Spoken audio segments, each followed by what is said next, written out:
Menurut kalian, puncak dari mimpi basah seorang autor itu sampai mana? Apakah sampai membuat karakter yang dulunya lemah terus menjadi kuat secara mendadak? Atau mungkin bikin karakter yang dulu dibully menjadi orang yang berguna supaya nggak dibully lagi? Kalau kau berpikir itu adalah puncak dari mimpi basah seorang autor, kau salah. Puncak mimpi basah dari seorang autor itu ketika kau membuat karakter utama yang biasa aja dan selalu ditolak sama semua cewek, terus tiba-tiba dia bisa pacaran sama 100 orang. Mau tahu nggak seberapa konyol dan lucunya cerita buat anime ini? Jadi ayo Baraya kita simak videonya sampai habis di channel Guru Wibu Denial Gembul.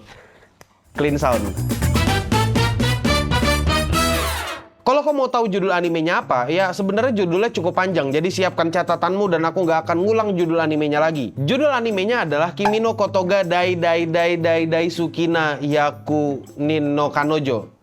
Ya kalau disingkat jadi Hyakano. Maksudnya 100 orang yang benar-benar mencintaimu. Itu judulnya. Emang kenapa bang? Kok bisa-bisanya kau bilang anime ini menyuguhkan mimpi basah seorang autor? Maksudnya kita yang suka sama anime ini suka juga dengan mimpi basahnya autor gitu? Ya nggak tahu sih, itu tergantung interpretasimu sendiri. Kalau kau mau mengartikannya seperti itu ya silahkan. Tapi kan hanya aku yang tahu maksud sebenarnya. Sebenarnya aku sendiri nonton anime ini sekitar 2 episode. Jadi ini kayak first impression. Dan semoga kalau aku tertarik bisa ku review lagi detailnya. Inti cerita dari anime ini sebenarnya cukup sederhana. Cerita animenya tuh kayak gini. Ada seorang cowok yang cita-citanya itu pengen pacaran. Bahkan adegan pertama di animenya itu menunjukkan ada seorang cowok yang lagi nembak seorang cewek misterius waktu dia mau lulus SMP. Cita-citanya mau pacaran itu bukan dimulai dari zaman dia SMP, tapi cita-citanya dia mau pacaran itu dimulai dari dia TK. Bahkan dia belum bicara lancar, dia pengen pacaran. Ngomong aja belum lancar loh, pengen pacaran kan dongo. Karena dari kecil sampai SMP dia selalu ditolak sama semua cewek, akhirnya dia datang ke sebuah kuil dan berdoa kepada dewa. Ketika dia berdoa di kuil, dia ketemu dengan dewanya, dan dewanya bilang kalau dia bakal ketemu dengan jodohnya waktu SMA nanti. Bukan cuma sekedar ketemu jodoh, tapi jodoh yang dewa ini maksud ada 100 orang. Terus nanti kalau misalnya dia nggak pacaran sama jodohnya yang 100 orang itu, kata dewanya, cewek-cewek 100 orang tadi itu bakal mati. Iya, kurang lebih begitu premis ceritanya. Pertama, kita bahas sedikit tentang teknis ceritanya dulu. Ketika pertama kali aku nonton anime ini, aku ngerasa kayak anime ini punya cerita yang cukup dongo. Real dongo. Ibaratnya kayak ginjalmu dicubit. Nah, kayak gitu tuh rasanya. Gimana enggak? Alasan dia bisa dapat 100 jodoh itu karena dewa dongo ini salah ngisi formulir. Yang seharusnya setiap manusia itu bisa dapat 1 jodoh, si dongo malah nulis 100 gara-gara dia nulisnya sambil nonton sinetron. Maksudku gini loh, tugasnya dewa itu sederhana banget. Cuma punya 1 tugas. Tugasnya nulis angka 1. Dan itu dia bisa salah loh. Kurang dongo apa coba itu? Kalau kau lihat formulir yang diisi sama dewanya, itu formulir sama kayak formulir yang diisi sama anak SD. Maksudku ini pekerjaan gampang banget gitu loh. Masa hal sesederhana itu nggak bisa dilakukan dengan benar? Apa perlu dewa anime turun menjadi dewa perjodohan juga? Menurutku, anime ini cukup berhasil untuk menggambarkan dewa yang dongo. Saking pengennya mereka menggambarkan dewa dongo di sini, waktu pertama kali dewanya muncul, itu waktu di kepalanya itu yang botak, itu ada tali yang kelilit kayak tai. Itu saking mereka mau merendahkan dewa dan pekerjaan remeh-temehnya dewa di anime itu gitu loh. Sebenarnya kalau dipikir-pikir anime ini ya cukup lucu, dan entah kenapa aku ngakak waktu nonton animenya. Anime ini banyak komedinya, dan menurutku komedinya itu cringe tapi cukup worthy untuk ditonton. Kayak misalnya ada lawakan parodi Tokyo Ghoul di sana. Terus ada juga lawakan percakapan dewa, itu bisa di skip kayak game visual novel. Gila, dewa di sini nggak ada harganya, men. Direndahkan bisa di skip dialog. Dan kalau kalian mau tahu, sebenarnya 2 adegan tadi itu nggak ada di manga sama sekali. Ya itu murni dari kekreativitasan studionya aja. Dan kebetulan lucu. Terus rasanya agak kurang lengkap aja gitu kalau misalnya kita udah ngebahas ceritanya tapi kita nggak ngebahas karakternya. Karakter utama kita namanya adalah Rentaro, dan mungkin kalau di komunitas dia bakal dikenal sebagai Cetaro karena dia bisa menaklukkan banyak cewek hanya dengan bertatap muka. Dan aku yakin banyak orang yang pengen jadi kayak dia, termasuk aku juga pengen kayak dia. Ya terus nanti kalau udah kekumpul 100 nanti aku bikin agensi VTuber. Enggak sih, malas. Ya pada dasarnya, karakter Rentaro ini seperti tipikal cowok anime MC anime pada umumnya lah. Dia tuh ya gegabah, naif, ya tipikal itulah.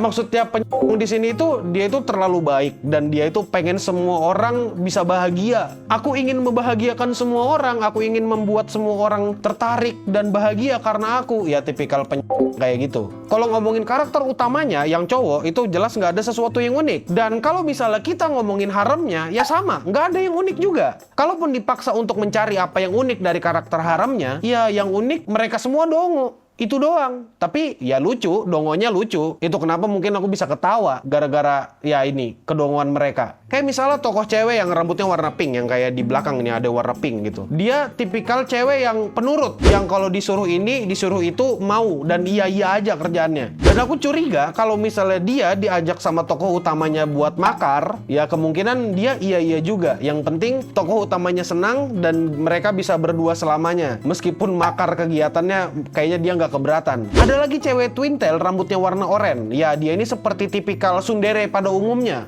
Maksudku gini loh, siapa sih yang suka sama tsundere? Tsundere itu menurutku cuma orang yang nggak jujur dan aneh aja gitu. Admin Yami, terima kasih.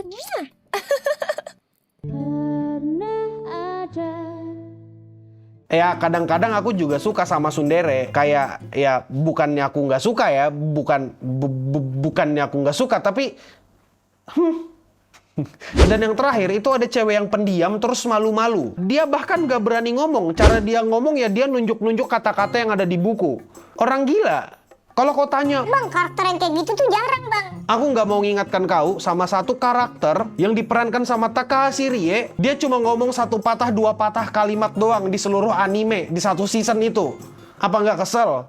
Apa sih tujuannya orang bikin karakter pendiam kayak gitu tuh? Nggak ada otak. Untung lucu. Kalau nggak lucu, ginjalmu kucubit nanti. Kalau misalnya mau dilihat-lihat, sebenarnya semua yang ada di anime ini, itu ya karakter-karakter generik, ada di anime lain. Kalau misalnya dipaksakan untuk mencari apa yang unik di mereka, ya yang unik cuma kegoblokan mereka. Mereka itu pure dongo semua. Dan kebetulan mereka dongonya lucu. Ya udah kayak gitu. Dan terakhir kita singgung sedikit tentang bagaimana eksekusi animenya. Aku cuma mau bilang good job untuk semua staff yang mengerjakan anime ini. Karena mereka bikin beberapa komedi yang menurutku itu cukup kreatif. Contohnya kayak ada referensi Tokyo Ghoul, habis itu ada referensi skip percakapan visual novel. Ya itu good job lah. Tapi good jobnya ya sampai sana doang. Sisanya menurutku anime ini ya nggak begitu kreatif. Semuanya ketolong dari cerita manganya yang dari awal emang ceritanya dongo dan emang lucu banget. Dan kalau kau bertanya, Kenapa tuh, Bang, nggak kreatif? Bagian mana nggak kreatifnya? Kok aku ketawa-ketawa aja nontonnya? aku bilang mereka nggak kreatif karena mereka banyak menggunakan adegan yang sama dengan yang ada di manga. Maksudku tuh gini loh, ini anime adegannya tuh bener-bener copy paste dengan apa yang ada di manga. Aku nggak bilang itu jelek, tapi menurutku ya itu kurang kreatif aja. Coba dipikir-pikir lagi, buat apa ada adaptasi kalau misalnya karya adaptasinya sama karya yang diadaptasi itu ya sama. Yang nggak usah diadaptasi sekalian, toh manganya juga sama-sama lucu. Tapi untungnya, meskipun anime ini ya tadi kurang kreatif, menurutku secara in general ini anime ya lumayan bagus lah. Mereka bisa bikin karakternya itu punya beberapa ekspresi-ekspresi yang lucu, dan khususnya cewek-ceweknya itu bisa dibikin kelihatan jadi lebih cantik. Coba perhatikan bagaimana mereka menggambar bibirnya, terus ada blush di pipinya.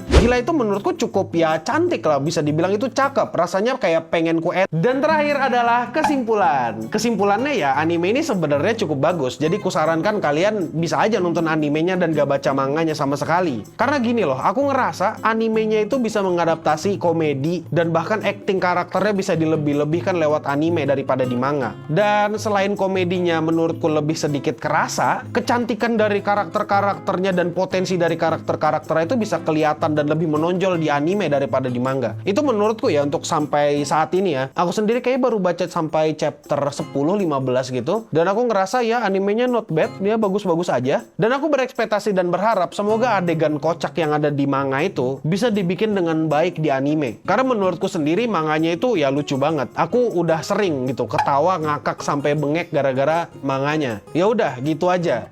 Stay clean and sound.